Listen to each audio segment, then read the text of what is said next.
Hi all, നമുക്കിന്നൊരു easy cooker biryani recipe നോക്കാമേ. ഞാൻ ഇവിടെ 1/2 കിലോ ചിക്കനാണ് എടുത്തിരിക്കുന്നത്. അതിലേക്കൊരു 2 സ്പൂൺ മുളക് പൊടി, 2 സ്പൂൺ മല്ലിപ്പൊടി, 2 സ്പൂൺ ഗരം മസാല,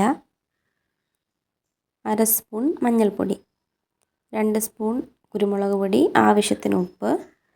പിന്നെ നമുക്ക് കുറച്ച് തൈരൂടെ ചേർക്കാം. തൈര് അല്ലെങ്കിൽ നമുക്ക് നാരങ്ങ നീരാണെങ്കിലും ചേർക്കാം. ഇത് നമുക്കൊരു അരമണിക്കൂർ ഫ്രിഡ്ജിൽ റെസ്റ്റ് ചെയ്യാൻ വെക്കാമേ.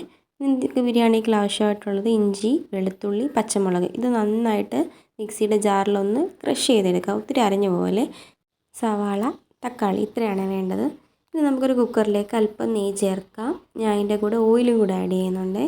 ഓയിലും കൂടെ ചേർത്തിട്ട് ജസ്റ്റ് അതൊന്ന് ചൂടാവാൻ വെയിറ്റ് ചെയ്യാം. ചൂടാകുമ്പോഴത്തേക്ക് നമുക്കതിനകത്ത് പട്ട, ഗ്രാമ്പു, ഏലക്ക ഇത്ര ഇട്ടിട്ട് അതൊന്ന് ചൂടാകുമ്പോൾ നമ്മൾ അരിഞ്ഞ് വെച്ചിട്ട് സവാള ചേർക്കാം. ജസ്റ്റ് ഒന്ന് ചൂടായി വരുമ്പോഴത്തേക്ക് നമുക്കതിലേക്ക് ആ സവോളയ്ക്ക് ആവശ്യമായിട്ടുള്ള ഉപ്പ് ചേർക്കാം. അതിലേക്ക് നമ്മൾ ക്രഷ് ചെയ്ത് വെച്ചിരുന്ന ഇഞ്ചി, വെളുത്തുള്ളി, പച്ചമുളകിൻ്റെ മിക്സില്ലേ അത് ചേർക്കാം. തക്കാളി ചേർക്കാം.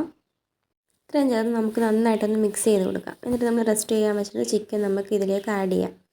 നല്ലതായിട്ടൊന്ന് ഇളക്കി കൊടുക്കാം. എന്നിട്ട് ഇതിലേക്ക് ഞാൻ ചൂടുവെള്ളമാണ് ഒഴിക്കുന്നത്. നമ്മൾ എത്ര ഗ്ലാസ് അരിയാണോ എടുക്കുന്നത് ആ സെയിം ക്വാണ്ടിറ്റി തന്നെയാണ് വെള്ളം എടുക്കേണ്ടത്. ഇപ്പോൾ 4 ഗ്ലാസ് അരിയാണെങ്കിൽ 4 ഗ്ലാസ് വെള്ളം. അപ്പോൾ ചൂടുവെള്ളം ഞാൻ ഒഴിച്ചു. അതിലേക്ക് അല്പം ഉണക്ക നാരങ്ങ ഇട്ട്, ഒരു നാരങ്ങയുടെ 1/4 ഭാഗം മതിയാവുമേ. നല്ലൊരു ഫ്ലേവർ ആയിരിക്കും. അതിലേക്ക് ആവശ്യത്തിന് ഉപ്പ്, കുറച്ച് മല്ലിയില. ഇതിലേക്ക് നമുക്ക് കഴുകി വെച്ചിരുന്ന റൈസ് ആഡ് ചെയ്ത് കൊടുക്കാം. നല്ലതായിട്ടൊന്ന് മിക്സ് ചെയ്യണം. ഈ സമയത്ത് ഉപ്പും കാര്യങ്ങളും എല്ലാം കറക്റ്റാണെന്ന് ചെക്ക് ചെയ്യണം. കുറവാണെങ്കിൽ ഇപ്പോൾ ആഡ് ചെയ്ത് കൊടുക്കാം. ഇതിലേക്ക് നമുക്ക് ചിക്കൻ മസാല, അല്പം ബിരിയാണി മസാല, ഇത് രണ്ടും ചേർത്ത് നന്നായിട്ടൊന്ന് മിക്സ് ചെയ്ത് കൊടുക്കാം.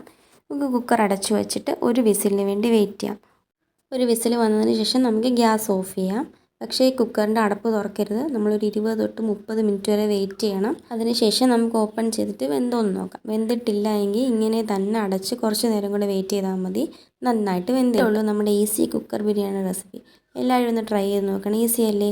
പിന്നെ നിങ്ങൾക്ക് എൻ്റെ വീഡിയോസ് ഇഷ്ടപ്പെടുകയാണെങ്കിൽ പ്ലീസ് ഒന്ന് സബ്സ്ക്രൈബ് ചെയ്ത് സപ്പോർട്ട് ചെയ്യണേ.